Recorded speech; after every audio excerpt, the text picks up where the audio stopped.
আগামী নির্বাচন যাতে অবাধ, সুষ্ঠু ও অংশগ্রহণমূলক হয় সে বিষয়ে জাতিসংঘ মানবাধিকার কমিশনের প্রতিনিধি দলের সঙ্গে জামায়াতে ইসলামের কথা হয়েছে।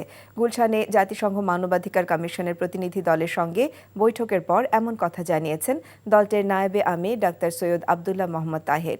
তিনি আরও বলেন, চলমান ট্রাইব্যুনালের বিচার যাতে আন্তর্জাতিক মানের হয় সে বিষয়ে জাতিসংঘকে অবহিত করেছে তার দল। ভারতের বিষয়ে সরাসরি কথা না হলেও বাংলাদেশের সার্বভৌমত্ব এবং স্বকীয়তা নিয়েও কথা হয়েছে। এক প্রশ্নের জবাবে আবদুল্লাহ মোহাম্মদ তাহের বলেন, পতিত আওয়ামী লীগ সরকারের সময় দেশের মানুষের ওপর যে নির্মম অত্যাচার হয়েছে সে বিষয়ে জাতিসংঘ অবহিত আছে। আমি অন্যদের থেকে একটু আলাদা। আমার অনেক পছন্দ, মানে আমি তোমার ছাড়া কাউরে কোনোদিন ভালোবাসি নাই। এই পুকুরটা তোমাকে লিজ নেওয়ার ব্যবস্থা করে দেবো। বদুল্লে চাকরিটা খাই দাও যায় না? আমি যদি সুরজ মিয়া সাইকেলের সামনে বসা ঘুরা বেড়াই, তোমার কেমন লাগবে কৌতো?